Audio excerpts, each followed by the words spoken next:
Today's chat is brought to you by the support of all our Twitch subscribers. Through the patronage you provide the Focus Fire chat team through the Twitch platform, we are able to provide you with the weekly podcast as well as the website and other aspects of Focus Fire chat.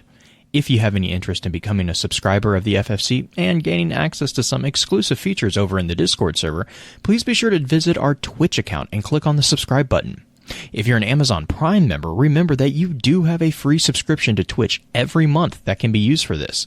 And for those of you who are already subscribers, thank you again for your generosity. You may have heard the whispers of guardians gathering in the shadows, exploring the mysteries of this world and the worlds which surround us. We are all in search of truth. Sometimes we need to focus that search, focus that fire. And so we come together. Join us. Join the discussion. Welcome to Focused Fire Chat.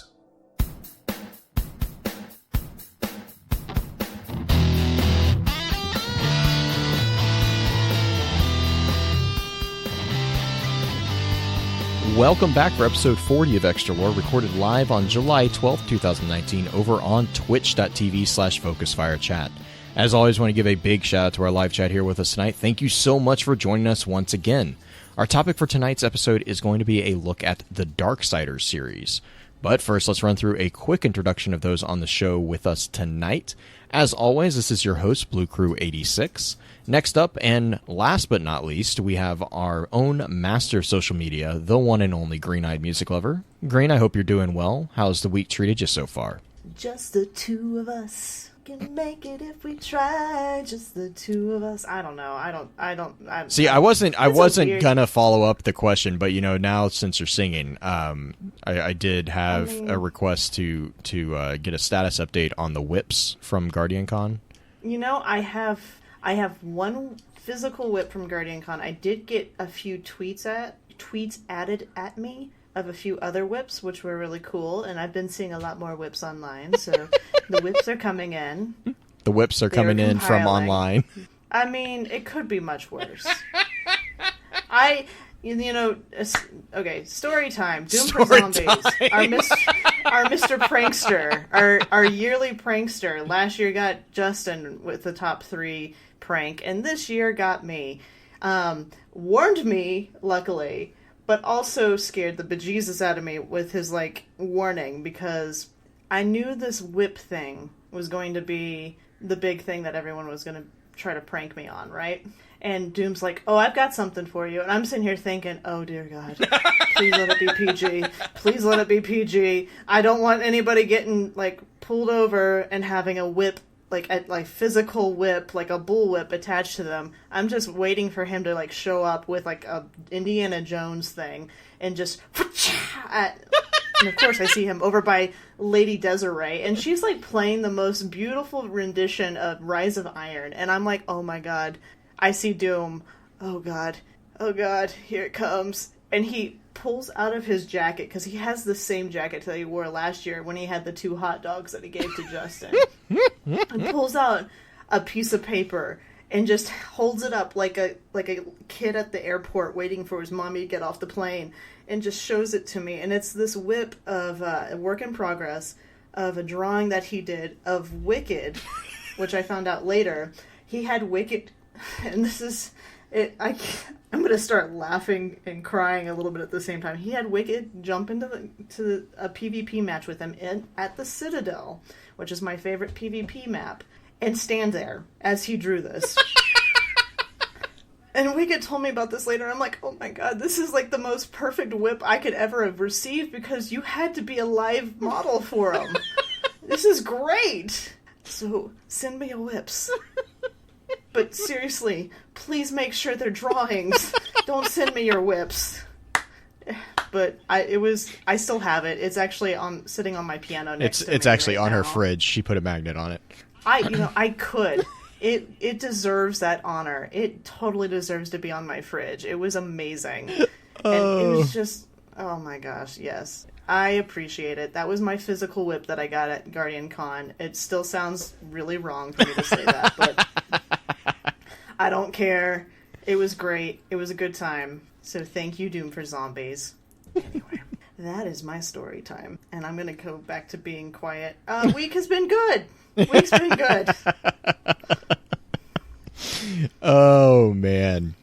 Well, so we don't really have a question for the community, but, you know, I think we kind of talked about this a little bit during the top 3, which will be coming out Wednesday this week. But, you know, I think maybe what we could do right here is, like, you know, kind of chat. What are you familiar at all with the game the series Darksiders? Green.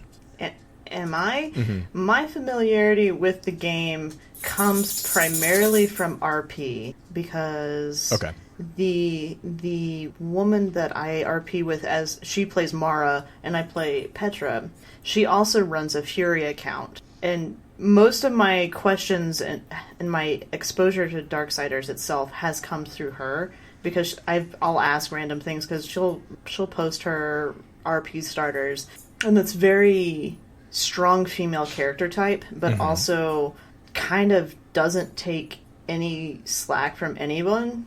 But it's been an interesting exposure. Wicked's kind of talked to me about it a little bit, but mostly it's been through this Fury RP account. Anyway, no, that's fair. So you haven't played any of the games then, basically? I have not. Okay. We kind of talked about that a little bit. Right. It was just one of those things that never was on my radar.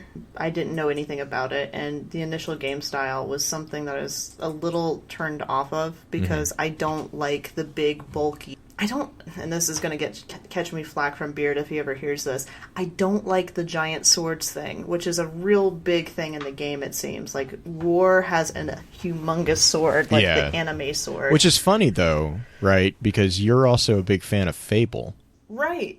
It doesn't make any sense. So, but I guess Fable was cute, cartoony. Yeah, I guess Darksiders is gritty. Yeah, Darksiders is more of like the World of Warcraft-esque type of thing, I guess.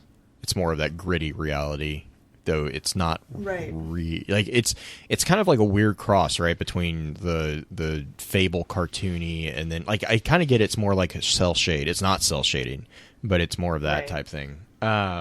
Okay, yeah, no, that's fine. Okay, so I have played the first title and most of the second title off and on, and we were kind of talking again. We were talking about this in top 3. It's like this has actually gotten me back interested in going back and playing, because I want to play now. I want to play 3 is actually the one that I want to get to. Right. Because we'll get Fury. Yeah, we'll get into that, because she's a cool character. She is a fascinating character, not just from a mechanic standpoint, and Darksiders 3 apparently is notoriously one of the more difficult ones to play. It's very, very akin to Dark Souls as far as like the level of unforgivingness. So take that for what you will. Fair warning. Yeah, fair warning there. But before we dive into the summary of it, we'll run through our quick housekeep notes, and then we'll get right into it. In our last Extra Lore episode, we took a brief look at Anthem. If you enjoy the show, please be sure to rate and, if you can, leave us a written review on iTunes or comment on the episodes on Podbean or whichever podcasting app you use to enjoy podcasts. Reviews are extremely helpful, as they not only let us know what we can do better, but help continue to expand the FFC family, which allows more and more perspectives to be heard. To those of you who have already taken the time to leave us a review, thank you. As many of you already know, Focus Fire Chat is a gathering place where the intent is to offer a week-long, in-depth view of a particular subject from within game lore, with a special focus on the Destiny universe. With the Extra Lore series, we delve into a game series other than Destiny for a full month, giving the group a chance to get a feel for the other games that our community loves to play. As with normal chat topics, Extra Lore is decided by the community through a monthly poll. After the month's discussion has come to an end, we get together to stream a high-level summary for the chat for those who are unable to participate. If you're a fan of lore in all its various forms, be sure to also check out thelorenetwork.com, where you can find a wide variety of some amazing content that covers a number of different titles and mediums. This will be the home for the Focus Fire Chat episode note archives and articles going forward as well. Extra Lore for July is going to be a discussion on the lore of the Witcher series, so be sure to jump into the Discord server and weigh in on that conversation. All right, so yeah, and chat's talking about that right now as well. The whole thing with the aesthetics, which is it's a very unique aesthetics, right? And I guess really kind of as a high level introduction to this thing. One of the big important things to remember about Darksiders is it uses Christian mythology as a starting point, but that's where the adherence to that particular source material ends.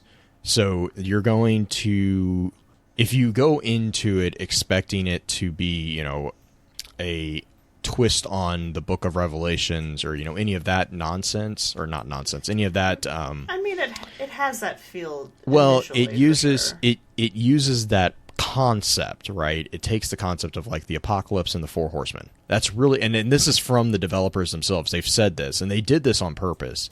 They said, we took the idea, and it like the general idea of this apocalypse, and then these are these like four central figures of the apocalypse that just happen to be called horsemen, and then they took it and they went their own direction with it, which is actually what I really like what they did with it.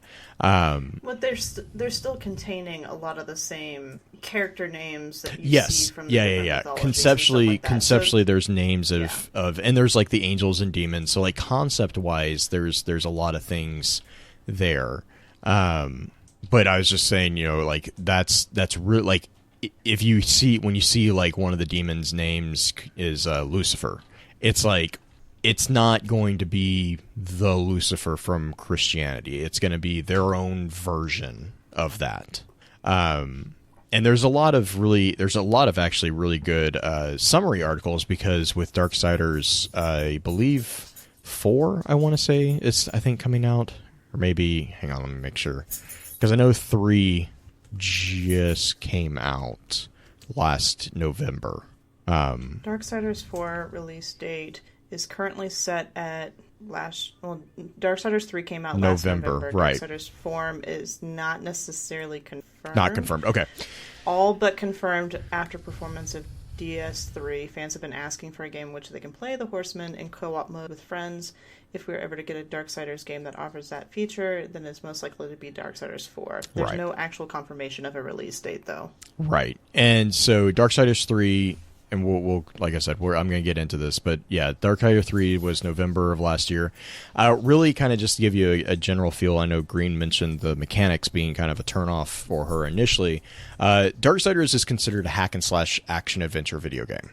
It lives up to that genre. It really does. It's very akin to God of War is the first one, and then after the first title, Darksiders 2 kind of started going in their own direction, and they started introducing more RPG elements in the second one, and then that they kind of doubled down on that feature within the Darksiders 3 release last November. The game, just some really quick stats. It was developed by Vigil Games. It was published by THQ. Microsoft Windows is it's released on all consoles. PC, I believe, is included on that. I know it's on Xbox and PlayStation, and I believe it's actually on the Nintendo Switch as well. I think I saw that coming out. So yeah, it's a game that is not console specific, which actually is where a lot of the interest for Darksiders, kind of got ground, was because Darksiders was released back in 2010, and it was right around the time that the God of War series was kind of getting steam going. But God of War was exclusive to the Sony platform. It was exclusive to PlayStation. So console players on Xbox were, they like, for me, I had played God of War. I had a PS2. I had played God of War and God of War 2, but then God of War 3 came out, and it was on a PS3. Well, I'm not going to buy a PS3. I didn't buy a PS3. I haven't bought a PS4. So it was one of those, it's the unfortunate side of having console exclusive games, is I just wasn't able to finish the game for that feature or for that function. Mm-hmm. So for me, Darksiders was like, I saw it was similar to Dante's Inferno, which I think is on our extra list as well. But it was like, it's that game that had that very same mechanic, or very similar mechanic. And I was like, it's got kind of that same feel. Darksiders especially has the very similar feel to God of War. And I picked it up, and I think a lot of people that I've talked to that's how they got into Darksiders, actually, was because they were also looking for something that was akin to the God of War-esque thing, and that's how they got introduced. And then once you get introduced, it kind of the story does a really good job hooking you. And so to kind of run through real quick a high level summary of the 3 titles that we have out so far. It's important to know with Darksiders that the timeline that is followed within the game, Darksiders is actually both... It's congruent, isn't it? Yes, it's parallel to the 3 main titles happen previous and parallel to the initial game. So the chronological order, let me grab this real quick. Let me make sure I am reading this correctly. The chronological order is basically Darksiders, and then Darksiders 2 occurs during the introduction of Darksiders, and then Darksiders 3 is actually happening also parallel to 2, and it kind of takes place near the latter half of Darksiders. So the ending of the first title is actually as far as we've gotten in the story, and it'll be kind of apparent. But there's a lot going on. There's a ton, and it's because most of it's actually massive. Right, and mostly it's because it's telling the story before Darksiders even starts. Because it's the story of the universe, basically, right? Because again, this is the apocalypse. This is the end time. So the whole story is what has happened up until this point to kind of set the stage for these massive characters to actually come head to head. And so in Darksiders, the events in this title are pretty central to the overall series, obviously, like we were just saying, and so the main protagonist is the horseman known as War. And basically, War is seeking to follow the supposed orders of a group or a character that's known as the Charred Council. Through these orders, he is actually tricked into beginning the end war or the apocalypse, and it then gets punished by the council with a sentence of 100 years imprisonment. So that happens at the beginning, and then then the game jumps forward. What's that? You're kind of... I mean, there's kind of a little bit that's a little misleading in that, and is that War doesn't... he doesn't realize... War is not the one who kicks off the apocalypse, necessarily. War shows up because of a trickery thing, and then gets blamed for it, and then the council comes and imprisons him for the 100 years. Yeah, well, he is the one that breaks the final seal. Right, but that doesn't... You don't know that at the beginning. Right, that's right, yeah, I see what you're saying. Okay, yeah. So basically, War is summoned because seals have been broken. Mm-hmm. And, which, if you know the Christian mythology... Right, there's 7, so basically... That's similar. Yes, so basically, let me pull up my notes on that part, because you're correct. So you have revelations. Yes, well, and that's kind of also the point of the entire series, is the revelation of kind of what is actually going on. Because War, you first jump in, and War is landing on Earth. And basically what happens is War arrives on Earth, where the end war appears to have started. And what's happening there is basically the armies of the angels and the armies of demons are in giant chaos. And then through the introduction of the game, you confront a character known as Abaddon, which is the general of Heaven's army. And basically what happens is War lands, and one of the first things that he notices is that his brothers or his siblings are not with him. And so basically what has happened is most of the seals have been broken, but the seventh seal, the final seal, has not been broken. So the four horsemen were not fully summoned. And then so War actually shouldn't have even shown up to begin with, but he kind of was there anyways. And so his presence actually throws Abaddon off kilter in the middle of a fight against the demon commander, Straga, a character known as Straga.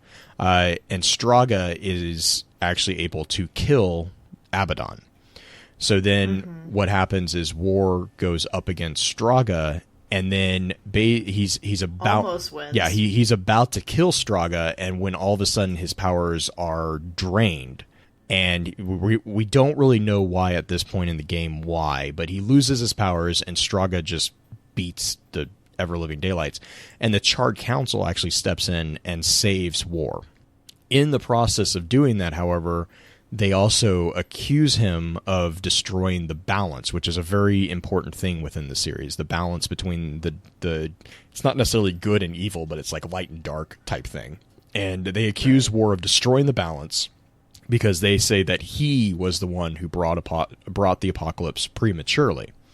Now, the problem with doing this is that by bringing the apocalypse into existence prematurely, that has the result of destroying the kingdom of man, which is a very big problem, as you will find out through the gameplay, because the kingdom of man is what's called the third kingdom. And it's actually the kingdom was meant to break the tie between the first and the second kingdoms. Yes. And that's the whole reason the seals were created in the first place. Correct. Because the battle would have continued to rage on had not the seals been created by... It was the what did you call them? The Chaos Council? The Charred Council. Heads. Yeah, the Charred Council. Yeah. The Talking Heads. They basically had to step in and create this truce with the four horsemen, who were eventually given all those different powers and a bunch of different things. Destroy the Nephilim, which is technically their race. Yes. Well, yeah. That's its own. We'll get into that with the timeline too, because that's a very important very important aspect of the four horsemen as far as explaining why they are so powerful, as well and as death in particular. Yes, death in particular. Oh, poor death. Yeah. But as far as the balance goes, the seals were created to help stave off the battle between the angels and the demons until the realm of man was equal in power. Once they became powerful enough, then the seals were supposed to be broken. Correct. And then once the seven seals were basically destroyed, that would summon the horsemen, which would mark the start of the end battle, which is this basically giant deciding point on which of the first or second kingdom would take over everything, basically. Mm-hmm. So basically, throughout this entire trial of his, War holds to the fact that he is innocent, and he repeatedly requests the permission to hunt down those who actually did break the balance, and the council agrees. Following his imprisonment of a century, he is stripped of his power. Or prior to his imprisonment, he is stripped of his powers, and then following his release, he is bound to the Watcher, who is one of their servants. And basically, the Watcher is given the ability to kill War if he strays. He's basically on parole, and he gets one chance. And if he messes up, the Watcher will kill him. So then in this title, War will return to Earth, and we are introduced at this point to a new character from the forces of Hell, the Destroyer. And this character has annihilated humanity as well as the majority of the armies of heaven. There's only a small contingency of angels left, and that is the group that is known as the Hell Guard. And they've actually been stranded on Earth and are being led by Abaddon's lieutenant, and what we'll find out is actually kind of his lover, Uriel.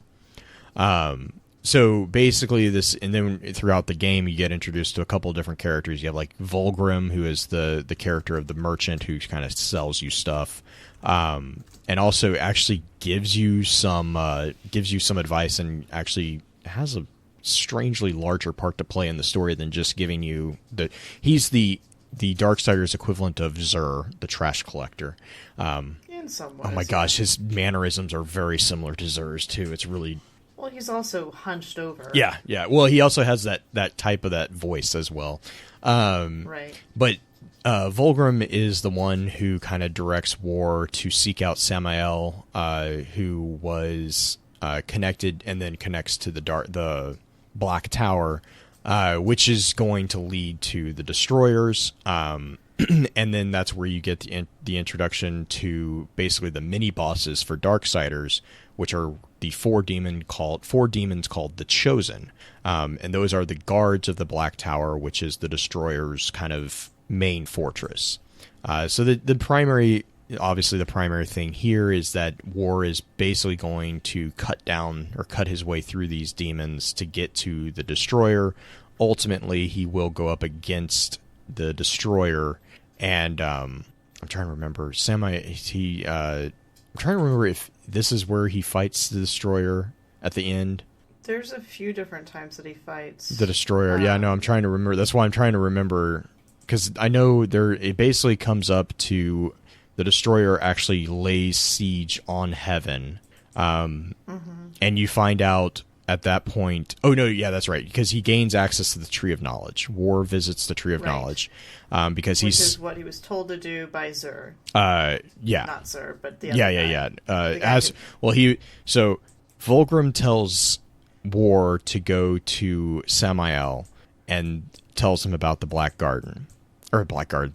Man, gosh, Destiny is infusing everything. No, you're fine. Bad. You're fine. The Black Tower. When he goes to Samael tells him, okay, I can help you, but I need you to take out the Chosen. And he needs to bring the hearts of the Chosen to Samael to be given access to the tower.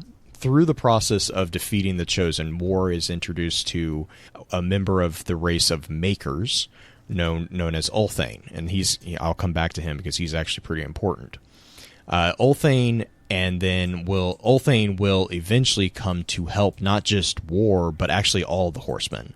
And so that's a very important thing. Ulthane is a blacksmith who is able to actually repair and augment the weapons of the horsemen. So, and then also through this process, War meets up with Uriel and her Hellguard, and basically also has a vision. Yeah, and well, the thing with Uriel and the Hellguard basically agree with the Charred Council that War is responsible for this whole mess. So it's it's kind of this weird thing. And so then War takes out the Chosen, and he brings the hearts back to Samael. Samael takes the hearts and sends War to the Black Tower with this like weird thing of like, okay, we'll meet again. So once he gets to the Black Tower, War encounters another angel named Azrael, and this is the Angel of Death. And what happens is Azrael is actually been imprisoned and fused into the Black Tower. And so War attempts to free him, and in the process of freeing him, he finds out that through Azrael, that Azrael, Abaddon, and Ulthane were all kind of conspirators to bring about the apocalypse before it was actually supposed to happen. Because they were convinced that if they waited until it actually was supposed to happen, heaven would be overrun. But the whole thing kind of fell apart when War showed up early and distracted Abaddon, because Abaddon died. And Abaddon wasn't supposed to die. Abaddon was supposed to be still around. And through this whole thing, Azrael basically saves War, because once he frees Azrael, the tower collapses. Azrael saves him and then tells him about the Garden of Eden, which is another kind of important locus of power. And Azrael, who was the person who hid the Garden of Eden, allows War to visit there. And when he visits there, he seeks out the Tree of Knowledge with the intent to find out how to defeat the Destroyer.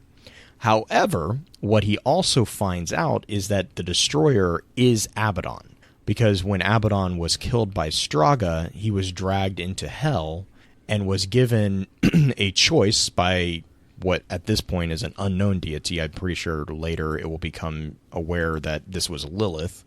He's offered a choice to either serve in heaven or rule in hell, which is very Paradise Lost. Mm-hmm. And so Abaddon, in this vision, War sees that Abaddon, realizing that he's going to be punished for what he's done, he chooses to become the Destroyer. And so then what he becomes focused on is guarding the seventh seal, because if he can prevent that seventh seal from being broken, he can prevent all the horsemen from showing up. And if they can prevent the horsemen from showing up, the forces of hell will be able to overrun the forces of heaven. So all this stuff's going on. So War finally figures out all this stuff. And so now he has this knowledge, and he comes back from the Garden of Eden. He comes back at the same time the Destroyer begins to lay siege to heaven, and Uriel goes up against the Destroyer, is defeated. What he also finds out is that the Charred Council is aware of this conspiracy, and they're okay with it. They've actually kind of been playing both sides, because they were the ones that were responsible for putting War in the position that he was put in. So that all goes down. And the final battle in the game is War against all three of the big bads. So he goes up against the Watcher, and he kills the Watcher. Only after he technically dies, because he can't kill the Watcher because his powers are tied to the Watcher because of the Charred Council. Yeah. So, in order for him to get out of that loophole, Uriel kills him, stabs him in the back with her sword, kills him, and then I'm trying to remember how he basically, because he's a Nephilim and is subjected to the cycle of rebirth, comes back and is able to take out the Watcher. Yes. With the more destruction and him going after everybody else. And it's like one of the best cliffhanger endings is after all this is done, Uriel hands War the seventh seal, and watches War, and War just snaps it, and Uriel is like, yep.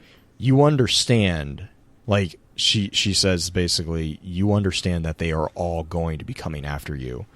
There is no one who will help you. Heaven, hell, and man will all be after you. And his response is basically, let them come. And the last scene is three comets falling down from the sky towards him, which are the three other riders. Yeah. Oh my god. Fury, I love that scene. It's like, Strife. Strife is actually one of the only horsemen that throughout the three titles we haven't seen. We technically we see him. We have not played as him. So Strife is arguably one of the more powerful figures, but he's also one of the more passive figures. So yeah, that whole thing is Darksiders. Darksiders 2 takes place predominantly in the century that War is in prison. So it's taking place after the intro piece of Darksiders, but before the main meat of the Darksiders campaign. And Darksiders 2, the main protagonist is the horseman Death, who is basically the entire point of Darksiders 2 is Death is seeking to clear War's name and try to prevent and undo the damage caused by the apocalypse being activated early. Fun fact, War is the youngest of them, Death is the oldest. Yes, and War is also... The reason that War was used by the Council is that even though War is the most temperamental of them, he is also the one that is most bound to the concept of honor. He will pay the price for what he believes is something that he's done that dishonors his name. Whereas the other horsemen don't really have that binding. Like, Death doesn't. Fury's about the next closest. She's not honor bound, but she follows the council pretty like, she believes what they say most of the time. Yeah, she just isn't really patient. Like, she's also the one that the entire. So, like, during the Nephilim War, she's the one that yells at the council, which is a hilarious scene. So War is the youngest and the most temperamental, but he's also the most honorable. And he is the one. So each of the Nephilim, or each of the horsemen, have a specific steed, a spectral steed. His horse, and that's the horse that you see in, like, all the pictures that you see of the Darksiders. Those horses are very, very special to each of these characters. War's steed is Ruin, and basically his weapon of choice is that classic, what Green was kind of talking about at the very beginning, that classic massive sword. He's got a giant, basically broadsword, claymore-esque weapon. Death, like we mentioned, Death is the primary character that you play as in Darksiders 2. Death is the oldest of the four, and he actually kind of fills the role of the leader. He's just like his brethren. He's a Nephilim. Nephilim, and we can learn in Darksiders 2 that the Nephilim were actually some of the most powerful beings in the universe. And we actually kind of get told the history of the Nephilim in the Nephilim War, I think in Darksiders 2. Right. And what happened was that when mankind was created, they were given the prize of Eden, which was a new kingdom. And they were recognized as the third kingdom. And this kind of pissed off the Nephilim, because the Nephilim were left out. They perceived it as a slight against their species. So there was a leader named Absalom who basically said, you know what? Eden should be ours, and he led his armies against the combined forces of heaven and hell in an attempt to basically steal Eden. And in the process of doing that, it basically meant that the Nephilim as a whole species just went to war. Like, every one of them was in this war. And so what the Charred Council did, because at the time the Charred Council was really trying to keep the balance. This was prior to what would be what's called corruption was created.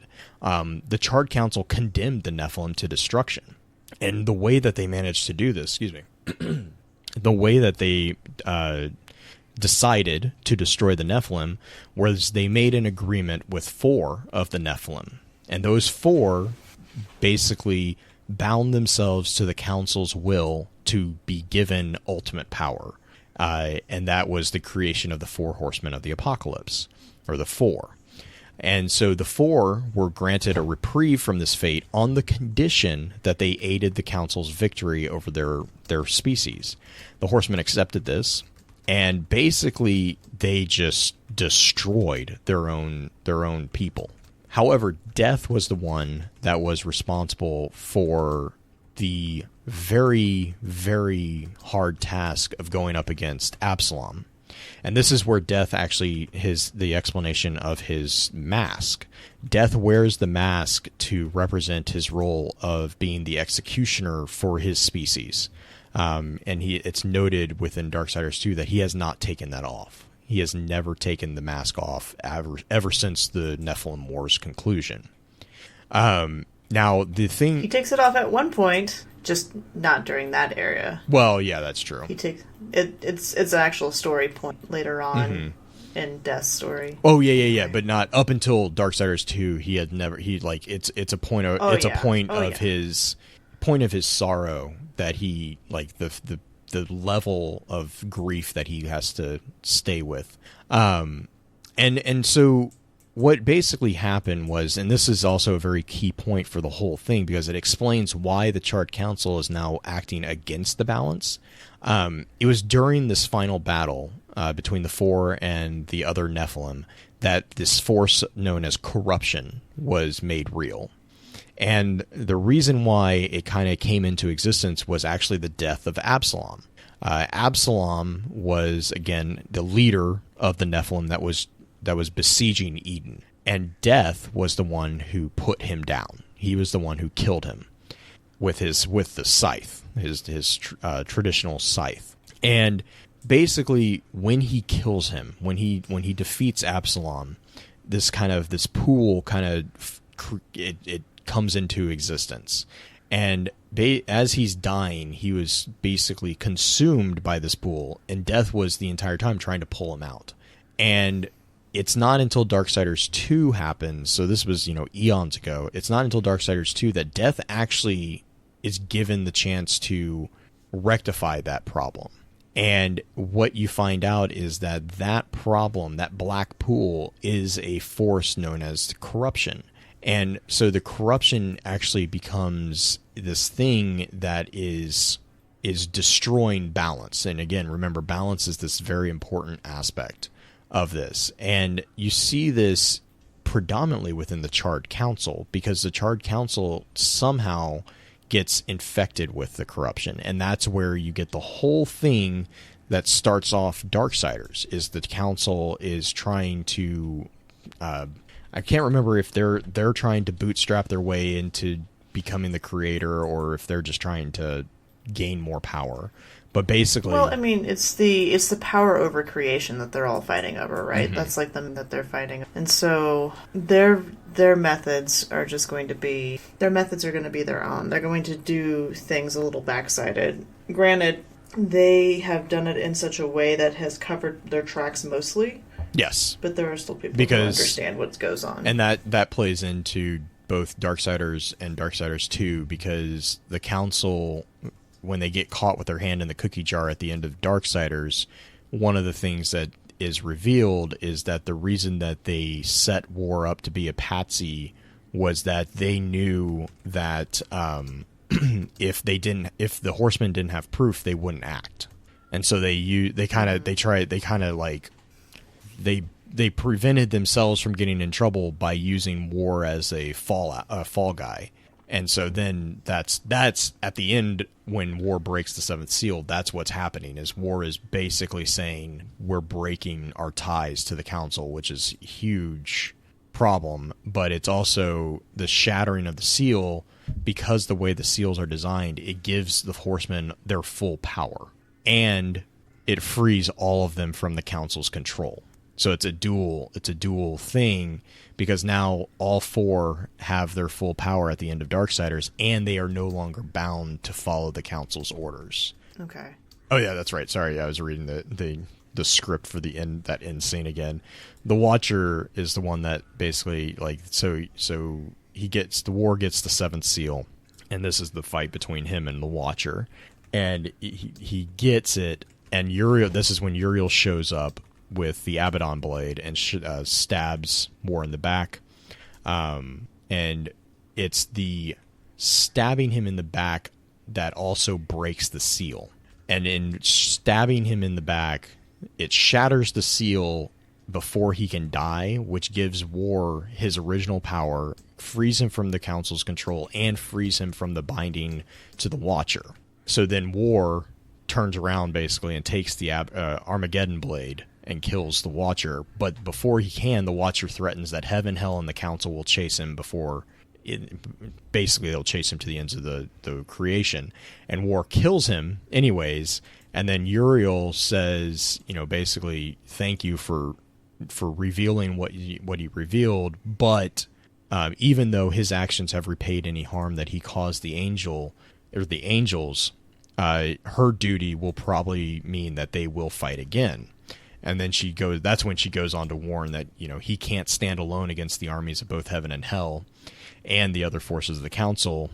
And then that's when War basically says, oh, I'm not alone. And you look, and it pans up, and there's the three comets that are the other riders. Love that cliffhanger. Mm-hmm. Let's see, Darksiders. So that's Darksiders 2. Darksiders 2 revealed quite a bit about, again, the kind of the lead up to what is going on, and really an explanation of where things kind of went wrong. Because basically, again, the death of Absalom allowed a figure that we know by the name of Lilith, which it's argued right now in the game lore Whether or not Lilith is actually the creator of the Nephilim, we're not sure because there's conflicting information on that. So we haven't gotten that clear. That part hasn't been clarified just yet. But Lilith is basically stirring the pot, and then you also have the introduction of Lucifer with his demon masters, which we'll get to in just a second.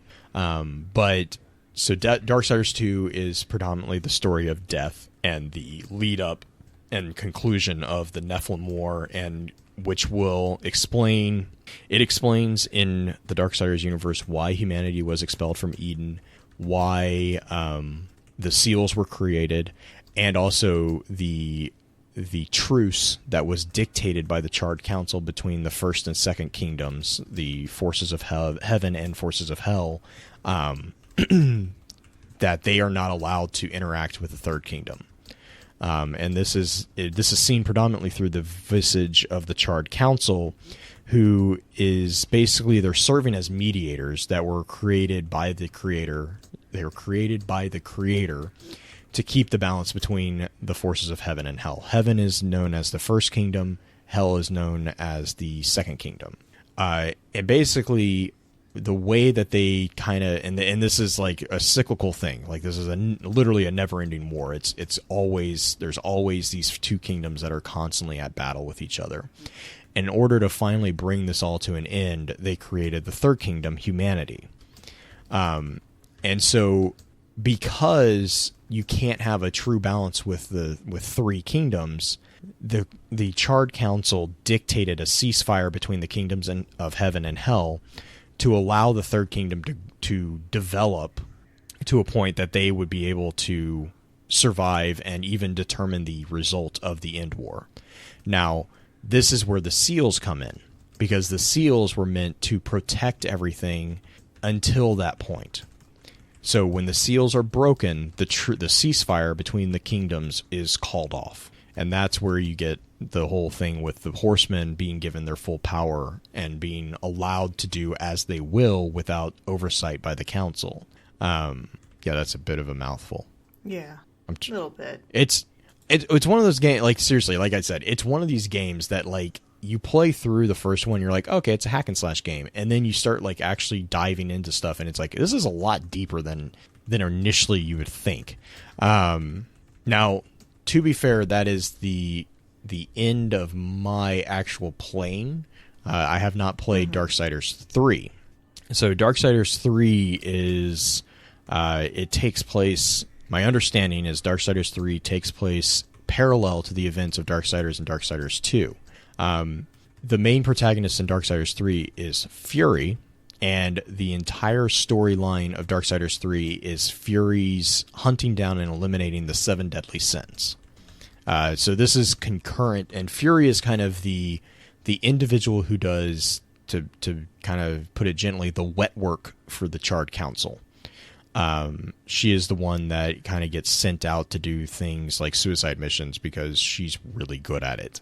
And so that's really the storyline with Darksiders 3, is that she has been sent to eliminate the 7 deadly sins. And let me see if I have my notes here real quick. So yeah, the 7 deadly sins are exactly, what you would think. You have envy, lust, pride, avarice, gluttony, wrath, and sloth. And they are portrayed in, again, Darksiders 3 is the one that is explained as kind of a Dark Souls light as far as, like, difficulty, because the save locations apparently create very interesting problems for if you get killed. It also, from a mechanical standpoint, it starts focusing more on the ability to dodge and time your fights more than previous. Fury is also unique for the Nephilim in not only that is she the only female figure within the four, but she is also really, really strongly attuned with magic. She has a blade whip is her primary weapon, and then magic. It is an awesome weapon. amazing. Fury also is in Darksiders 3 is where we get introduced to Strife as well. Actually, we see Strife. We don't actually get to play Strife. But it's in Darksiders 3 that Fury actually... So Fury has this like really kind of distaste for humanity. She doesn't like humanity. But she grows to become basically their protector in Darksiders 3. And that's again through the interactions that she has with, I believe it's the Makers. I want to say it's the Makers. But yeah, it's so like, because the Makers are what's known as an older race, and they are members of those who predate the Three Kingdoms. And the Makers are almost on the same level of importance as the Charred Council, because what the Makers do is they create the worlds. And their realm has, since the Nephilim War, been overtaken by corruption and lost. And so they are kind of dispersed among creation. And they're not, it's very rare to find them. Ulthane is, I think, the only one that comes to mind that I was kind of able to find from the Makers' perspective. And again, Ulthane is a blacksmith, so he kind of is that he's a very interesting figure. He's very out for himself, but he's also protective of humanity as a whole. And it's through Ulthane and the Makers that the Horsemen both get given more powerful weapons and also kind of get introduced into the need to protect humanity, especially with the case of Fury. It is also in protecting humanity that Fury is introduced to a figure who will be revealed to be Strife, who apparently Strife is just in hiding. Like, it's really interesting what Strife is doing because no one really knows currently. Well, I mean, during the thing, like, War gets put in prison, imprisoned by the council for like 100 years, and the whole thing with Fury and Death happens because Death is trying to get War out. He's trying to clear his name. Yeah, he's trying to clear War's name, and then Fury is basically. I'm trying to remember if Fury was trying to clear his name or Fury was just, I think, just sent to hunt down. Fury was going. She was going to take out the 7 deadly sins. Right. That was her thing. And then she encounters a whole bunch of different people along the way. People who don't like her necessarily, but still help her out. The Fury story is one I am not as familiar with, but ironically I'm most interested in playing. Yeah, it's the one that kind of is is unique in that it's like Fury doesn't really she doesn't really, I mean, she cares, but she doesn't really go out there to clear War's name. Like, when you get introduced, the concept is that the council is basically saying, you're going to go, you need to find the 7 deadly sins, and they send one of the Watchers with her. And then as Fury goes through and will go up against and defeat the different the sins. This is also where we learn about Lilith and Lucifer. Kind of get introduced more predominantly within here. And so, and the other thing is like each one of these titles also sees the protagonist figure coming to the realization that the Charred Council is no longer balanced. And each one of them kind of in their own way has to go up against the Charred Council as a like final fight. And so, there's this thing with War was the breaking of the 7th seal. The thing with Death was, I believe, at the end he kind of gets his weapon back, the full scythe. Fury is I believe she's the one that kind of breaks the physical manifestation of the Charred Council at the end. Death also releases the souls captured. Yeah. Because that's a thing. Yeah. Because he had to make a choice. Forgot about that. Well, so he gave that was with the Crowfather too, right? Are you talking about that one? Right, that was with the Crowfather. Yep. So he during the initial war, Death used his major power, and he was essentially going to destroy all the Nephilim. That was part of the deal, right? Mm-hmm. So he was trying to get rid of all the Nephilim. A lot of men also ended up dying in the process as well. But instead of destroying their souls completely, he encaptured them in a amulet-like thing and has been carrying them around, or various people have been carrying them around, Crowfather being one of them. No, he gave the Nephilim amulet to Crowfather because he couldn't have it. But the Crowfather essentially threw it back at him. Right, because the Crowfather... In the story. Yeah, so in Darksiders 2, we are introduced to the Crowfather, who is... trying to remember what the Crowfather actually is. I know he's the Keeper of Secrets, but I don't know if we ever actually find out what he is. But he's corrupted. Like, he's become absolutely insane. And you find out that really one of the catalysts to his insanity is the Nephilim amulet, because all those souls are apparently able to still speak, and they've just been tormenting him for these eons ever since the Nephilim War was over. And so, yes, Death goes up and has to kill the Crowfather, but in the process of killing the Crowfather, the amulet is destroyed, and then I can't remember. Embedded in his chest. It basically the amulet goes and digs into him, and yeah, it's just like, it's kind of messed up.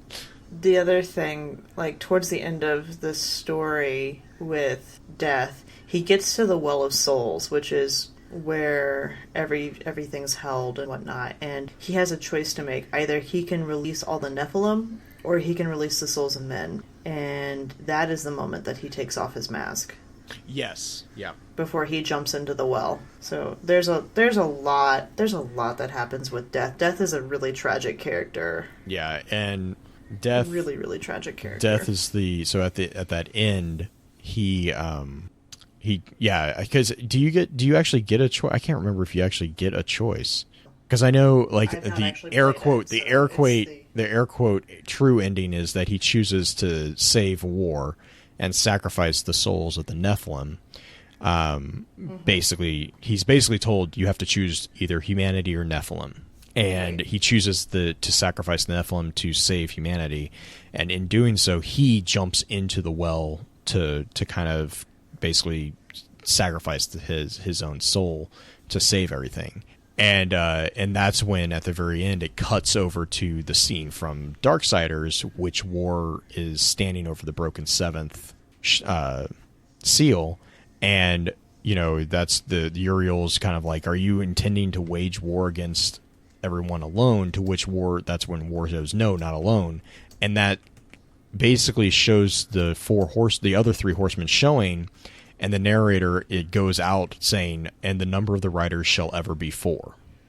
And so Death comes back. Death is basically resurrected by this like Destiny-esque fate thing, even though he sacrificed himself to save humanity. So it's interesting. I mean, like, the build up is going to be very interesting to see if it's how they're going to play out that, if they're going to play out that whole post the 4 landing scene. Because again, Darksiders 2 and Darksiders 3 are taking place concurrently with Darksiders, and then the game that is supposedly going to be Darksiders 4 is known as Darksiders Genesis. And this one's the one that a lot of people are kind of expecting us to learn a little bit more about Strife. We've seen Strife has been involved in, I want to say, all the games. If not physically present, his weapons are. His hand cannons, his handguns are known as Mercy and Redemption, and Death actually uses Mercy. I think Death uses maybe both of them, but he actually uses the weapons of Strife in Darksiders 2, and then Strife shows up in Darksiders 3 in disguise as a human who mouths off to Fury, which is also a really funny cutscene. Hilarious. It's so funny. She's like, "Who are you?" And he just she does not take it. Oh my gosh, she gets so upset. So amazing. I love Strife. Strife is like they're like they do a really good job with the 4 in like capturing the actual feeling of siblings, because they're constantly like egging each other on.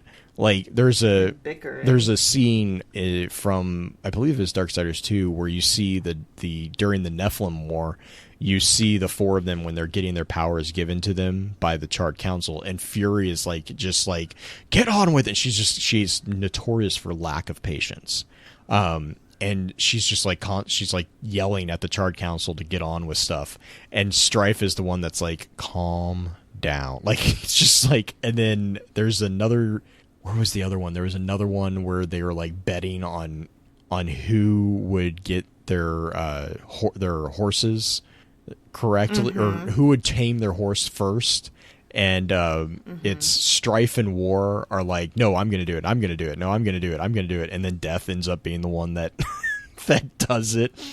So it's just, oh my gosh. It's just like shows up. Oh my God. Yeah. Almost. With, I think it's Ruin, Desolation, and I can't remember Fury's horse's name. But Fury's horses is actually really interesting. She speaks to him, or it, like it's you get the idea that it is actually sentient. I'm trying to remember real quick. Sorry, I was seeing if I could find her horse's name, which I'm not apparently able to find really fast. But that's where I believe Darksiders 3, the opening cutscene, is her basically sitting there talking to her Rampage, yes. She's like talking to Rampage about how she's bored. And she's like, there's nothing to do. And it's just like, oh my gosh, it's so funny. Yep. Despair is deaths, yeah. And so I don't think we know Strife's horse's name, but we might. I did not have that written down because I want to say we don't know that particular one. But yeah, I'm trying to think. That's the titles. A little bit more about the different players in the game, I guess, would be a good point to jump in here. We mentioned the Kingdom of Heaven. The Kingdom of Heaven is known as the First Kingdom, also known as the White City. We actually don't know a bunch about the actual location, the actual kingdom, other than it exists. And then originally, Abaddon's attack against the forces of the Hell. That's really kind of the only pieces of the White City that we see.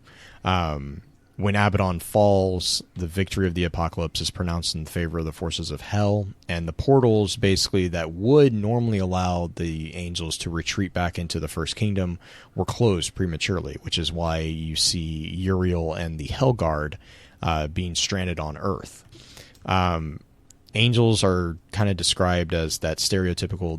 They're strong celestial winged beings. They only have a slight bit more tendency to put up with humans than demons. Which is another thing that kind of is very different about this world's portrayal. Neither angels nor demons really have a strong attachment to humans. They both kind of look down on humanity. They do tend to float. They have a natural resilience to they aren't as brutish as the demons. They tend to have superior weaponry, technology, armor. That's kind of their strength. They're more developed. It's kind of like an elf versus a dwarf, I guess would be the easiest way to kind of put that in. They're not physically technically as powerful as the demons, but they have a more advanced technological edge against the demons. Which, speaking of demons, that's the Kingdom of Hell. It's also known as the Second Kingdom, or the Dark Kingdom. And again, similar to the First Kingdom, we don't know a lot about the actual realm. It is mentioned a couple times that it does maybe consist of 9 layers or domains.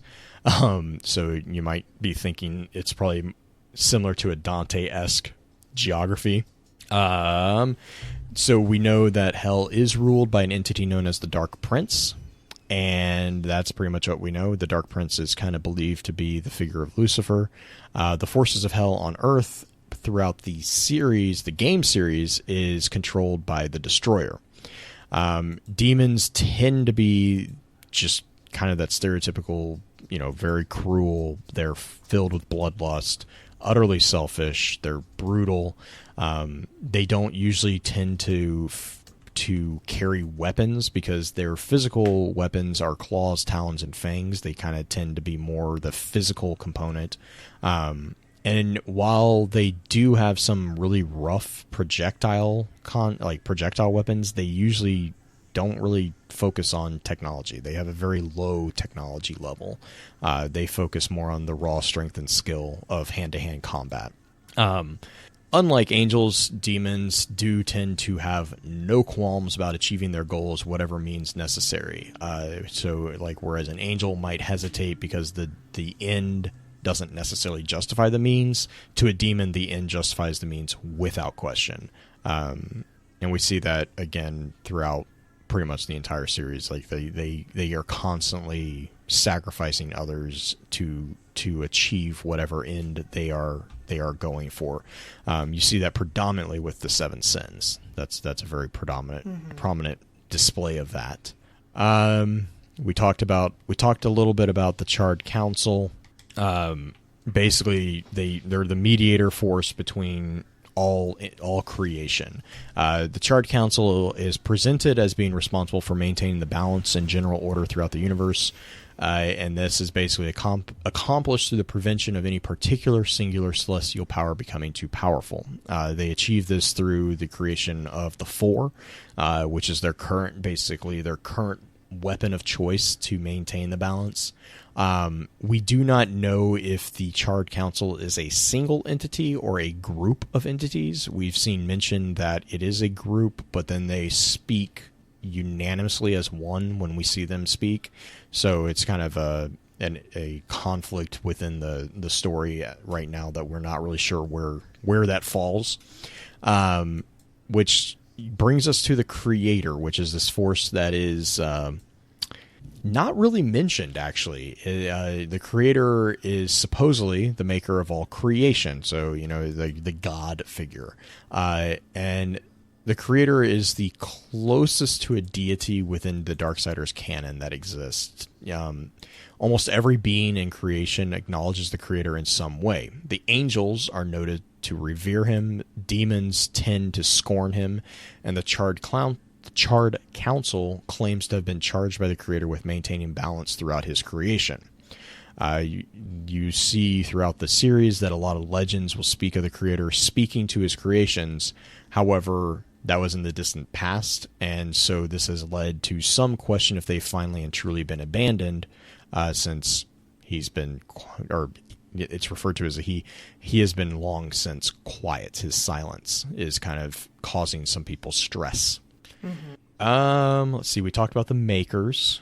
Right. The Abyss, the older races, which is kind of a generic term for races that predate the Three Kingdoms. Again, Three Kingdoms being angel, demon, and man. Yes. Here's my question: so if angels, demon, and man have their own domains, men getting Eden, aka Earth, and angel, Eden's not like Earth. That's the weird. Eden's its own thing. Yeah, that's kind of the weird thing. So Eden was originally the seat that was given to humanity, but the Nephilim got pissy, and so they, in order to protect humanity, they basically shut Eden out. So no one can get to Eden except for, like, I think Azrael. And I want to say the Crowfather. Was able to get into it. I can't remember if the Crowfather was able to. Azrael was pretty much, as the Angel of Death, he was responsible for shutting Eden out. And he was the one that they put humanity on Earth, and then that's when they declared the truce and created the Seven Seals. All the older races, like, it's like all of them had their own realms. You see that with, like, the Makers. But what happened with the Nephilim War was the creation of corruption, and corruption kind of basically just screwed everything up. It infected the Tree of Life, which then allowed it to it basically used the Tree of Life to jump into all the different realms. It's also argued that that's how it got into the Charred Council. And the corruption spread in different realms. It spread at different speeds. for like the Makers, it completely destroyed their realm, and that's why they don't have a home anymore. And this is why Darksiders 2 was such the ending of Darksiders 2 is such a big component within the series, because at the end of Darksiders 2, it's Death actually killing Absalom, and for the most part, kind of pushing back the corruption. If I remember correctly, when he dies, in Darksiders 2, when Death jumps in the well, he actually manages to destroy a large part of the corruption. A lot of things going on. Yeah, I think, okay, so we got through the different races, sort of creatures, Father, Ostagoth, horses, Lord of Hollows. Lord of Hollows was cool. Mm-hmm. He's the one that shows up in Fury's story, isn't he? Yes. Because he's the one that Nephilim like I said earlier, Nephilim get stuck in the cycle of reincarnation. If the Nephilim want a way out, they become a Hollow, and they go to the Lord of the Hollows. Yep, because he's also the one that, I'm trying to remember, I want to say that he's the one, yeah, because at the end, basically Fury saves humanity, right? So Fury, like at the end of mm-hmm. Darksiders 3, which is ironic. Oh yeah, no, it's hilarious. She looks down on humanity so badly, but she comes to like value them in her own way. And so at the very end of Darksiders 3, after she's defeated the seven sins, and then she like, I can't remember how she does it, but she like basically forces the sins into the Charred Council or something. Mm-hmm. And she then that's when her magic is able to use. And so I'm trying to remember. Oh no, yeah, okay. So she returns after defeating the sins, because as part of defeating the seven sins, her task was also to bind them within a talisman. But she kind of figures out, through the process that the council is not as balanced as they pretend to be, and so she basically goes her own way and sets it up so that she can kind of walk away, and then so when she gets requested to give the sins to the Charred Council, she basically does a sleight of hand basically and blows up the talisman instead. In doing so, she also destroys the Citadel, and so she has to kind of run. She has to find a place to get out, and in getting out, she escapes back to Earth, where then she runs into a location called Haven, which is basically it's a area that has been created by Ulthane to protect the last of humans. And as she comes back, the final thing is she comes back as it's being besieged by demons led by the Destroyer. This is also when she kind of fully realizes what exactly is going on and who the Destroyer is, and where like all these celestial manipulations and everything like that. And the Makers are able to create a portal that will allow them to save the last remnants of humanity.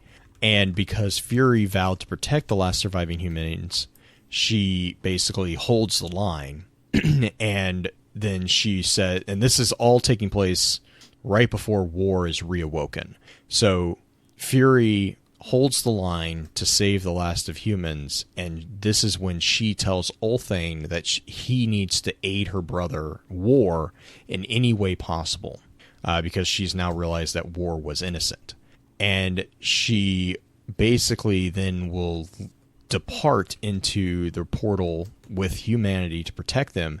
And that's when she also realizes that one of the humans that was helping the Makers fend off the demons was actually Strife. Like, that's when she kind of realizes, she's like, oh, you son of a... And, like, that's kind of where the portal slams shut.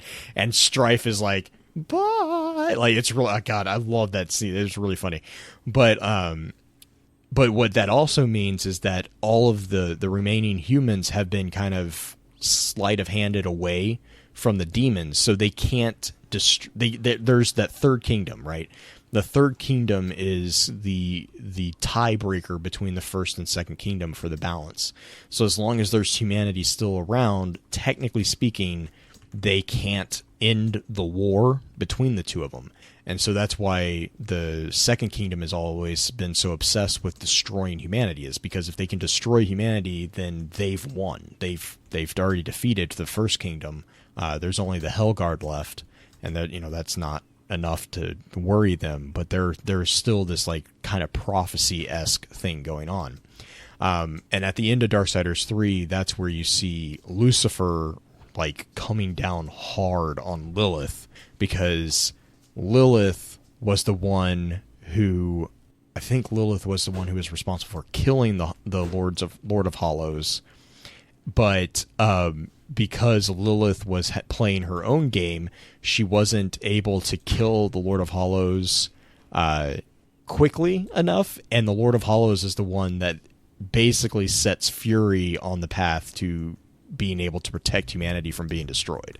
So like this is like this weird like little thing where it's basically everyone's playing their own game and has their own agenda, and because Lilith's agenda didn't quite sync up with everyone else's in the second kingdoms, she kind of dropped the ball on getting someone off the board before they could be the catalyst that would serve to maybe potentially be the final defeat. So it's like this like really weird game of chess going on. Always chess. Sorry, that got really wonky. It's okay. The story it's okay, the story gets like wonky, like it because it's right, because as soon as you include Lilith into things, because Lilith throws off a whole bunch of different things, because Lilith helps out war. Lilith helps and hinders the Nephilim like every step, and she's one of those characters that, like I said, like we're not really sure what Lilith is doing and what her ties to everything are.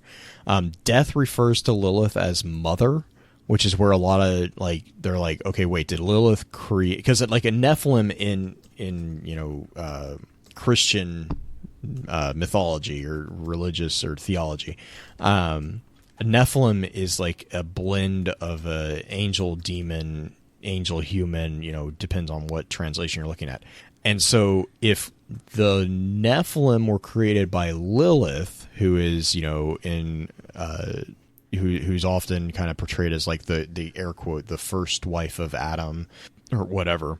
If Lilith is the mother of the Nephilim, that kind of brings a few interesting theories to bear on where the Nephilim get their power. And it also brings into question, what game is Lilith actually playing? Right. Is Lilith really on the side of Lucifer, and that's where you kind of get the hints of Darksiders Genesis, because that's where if Strife is going to be brought in, it would be an interesting point to kind of look at it, because I believe the hints that we've been given about Genesis is that it's about the demon masters, and so it will be a story of war and strife together as a like a prequel back during the Nephilim, or following the Nephilim war, like right after the destruction of the Nephilim at Eden. This was when the demon masters and Lucifer were at the quote unquote height of their power, and war and strife were basically assigned to exterminate them. And so Genesis is it's kind of, I think the idea is that Genesis is going to be the playthrough of war and strife, eliminating the demon masters,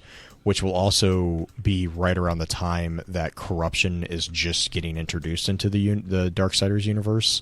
So you're going to start seeing more and more about Lilith, because Lilith is arguably one of the predominant figures who corrupted Absalom and then also Abaddon.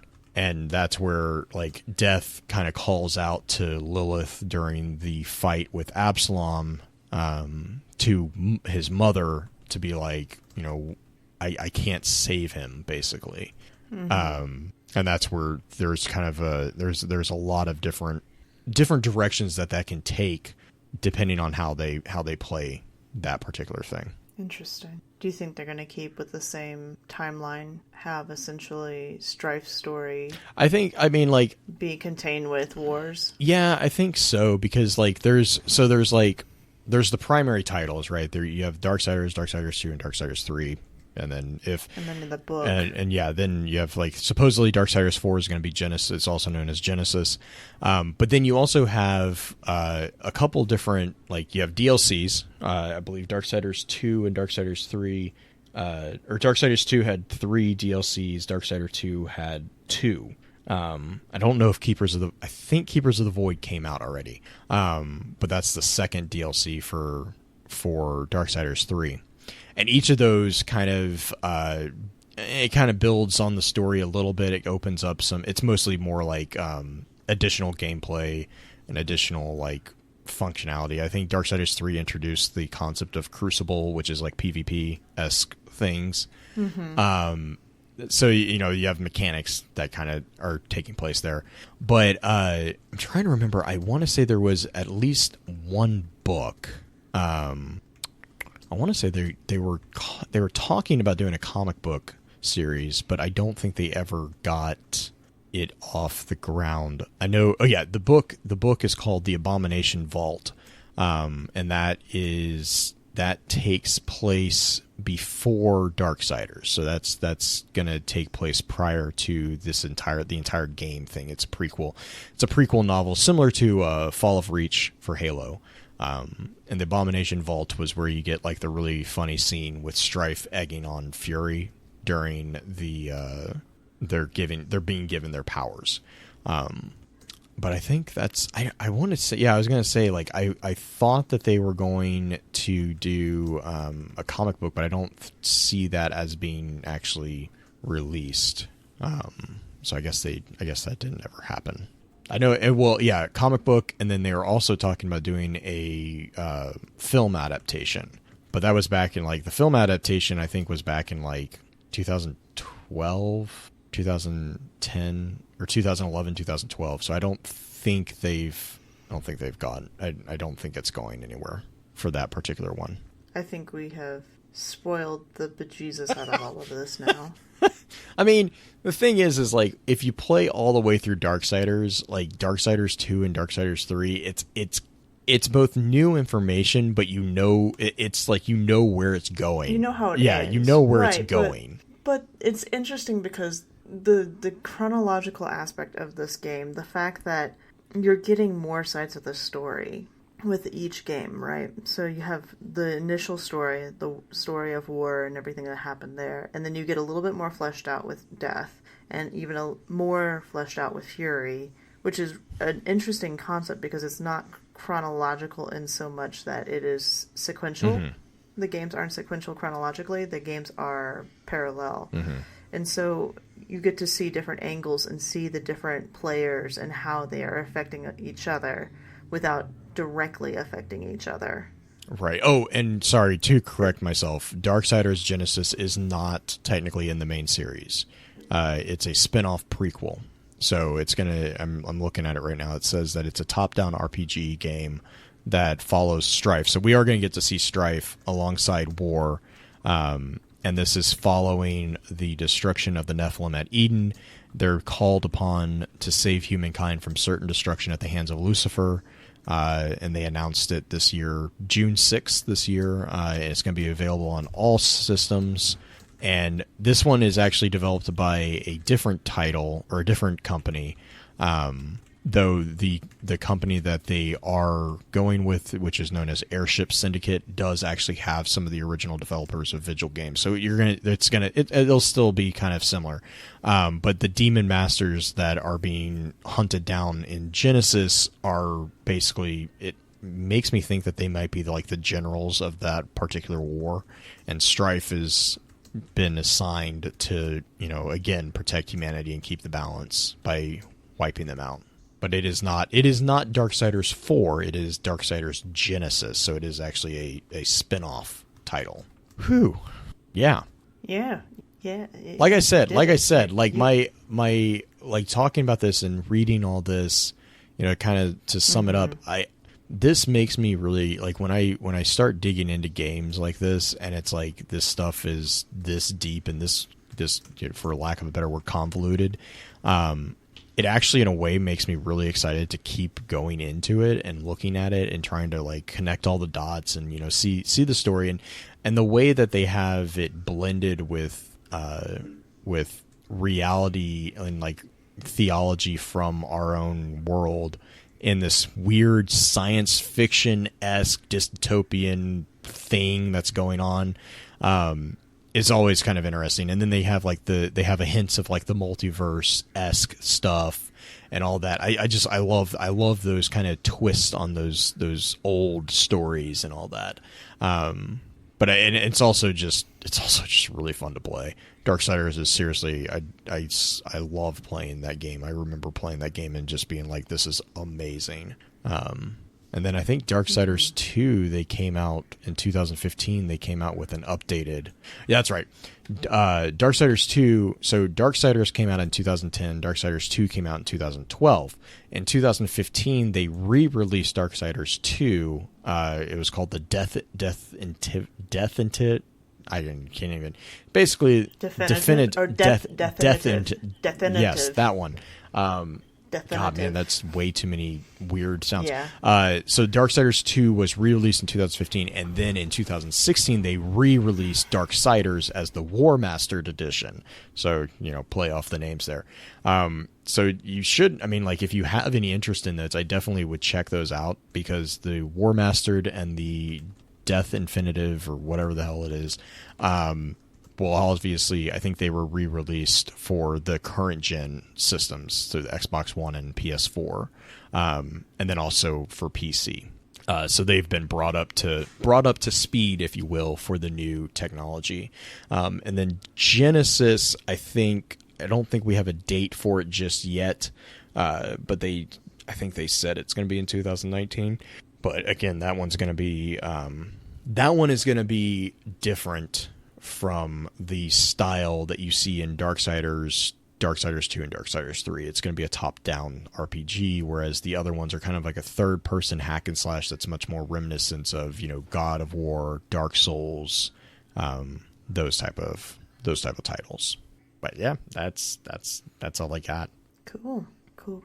Shadow. Yes. Into the episode. Yes. My brain is fried. I apologize for everyone for these kind of pauses at the end, because my brain is like, I've been trying to maneuver through this, and it's a complicated line of thought because of the way that the games are presented. You know, Green, you kind of mentioned that, like, they're concurrent, and so when you're talking about Darksiders, it's really hard not to get sidetracked into talking about Darksiders 2 and Darksiders 3, because information that is in those two is prevalent and is very important to the conclusion of Darksiders. But I tried to kind of keep it, you know, as experientially you would experience it, not necessarily from a chronological standpoint, which I think might have also caused some confusion there as well, and for that I kind of apologize. Yeah. There are some really good YouTubers out there that have presented at least Darksiders 1 and 2 in a chronological order, so you're getting, because of the way Darksiders is presented, you have the initial part of the Darksiders story in Darksiders 1, then you have all of Death's story, and then the end of Darksiders 1. So you have Darksiders 1, Darksiders 2, Darksiders 1. There are quite a few YouTubers out there who have done a really good job of presenting it in a way that is easy to grasp, and you get a lot of really cool lore and history behind the characters with it. Yes. Anyway, so shout out for this week. Shout out to Man at Arms. I will be on his show on Tuesday, so if you're listening to this Monday, I will be on the show tomorrow night. Tuesday what day would that be? Tuesday the 16th, 9 p.m. Eastern. It's going to be crazy. We're going to be on with Khan, the artist, the extraordinaire. And I think that's my main shout out for the week. Mine are just basically, again, you know, big shout out to all the guys and gals who were involved with Guardian Con. You know, not just the people who helped make that event the roaring success that it was, but also everyone who actually was able to come out and visit. You know, I know for me personally, like I said, I'm a pretty hardcore introvert. So like events like that kind of I don't do well at them in person, but I also appreciate what they are there for. And I think that it's an awesome experience for anybody who is comfortable doing that. You know, I know that we have had conversations. I kind of feel like it's something that I will continue to go to, even though I'm not super comfortable with it. And so, you know, I just appreciate everyone who not only puts it on, because I know it's an immense amount of work getting those things designed and scheduled and all that, but it also the people who come out and who make it such a success. You know, the developers were amazing. The people who drove, I know several people drove upwards of like 20 hours, 24 hours to bring their own car and to bring their stuff for booths. You know, the creators, the content creators, the artists, all that. I mean, it's a thing of like everything that's done in this community is done by the community, and it's really prevalent within Destiny's community that that's the case. And I think that that's something that's not common in a lot of communities, and I think that's something that Destiny, regardless of all the salt about Destiny's current state or current meta or whatever, it consistently does do that, and I really think Guardian Con showcased that amazingly well. I think the end result was like over $4 million that we were able as a community to give to St. Jude's to help kids, you know, do good. And that was kind of the theme of Guardian Con this year, was gaming does good. And I think that's something also that needs to be remembered, is that this isn't, for a lot of us, I understand that, you know, a lot of people kind of look down on video games as, oh, it's just a pastime, it's just a hobby. But, you know, there is a lot that is being done within the gaming communities that also translates into doing a lot of good things for other people. And I think that's just, to me, that's just always amazing and breathtaking to witness and to be allowed to be a part of. I think that's really cool. So thank you guys for doing that and for taking the time out of your day to make it a reality. But yeah, that's all I got. So how do we sign off on this episode? Clap. Hey, clap. Oh no. Okay. One, two, three. With that, we'll begin to wrap the chat up. Thank you again to those over on Twitch for coming to spend your evening with us. If you'd like to join us for the live streaming of the episodes, please be sure to give us a follow over on twitch.tv/focusedfirechat. Links to all our episode archives can also be found at www.focusedfirechat.com. Please be sure to email us at focusedfirechat@gmail.com with any comments or questions for our team concerning the podcast, and let us know how we're doing by giving us some feedback and a rating over on iTunes as well. Also, be sure to check out all the amazing work being featured over on thelorenetwork.com. So until next time, focus your fire, and may your light shine bright.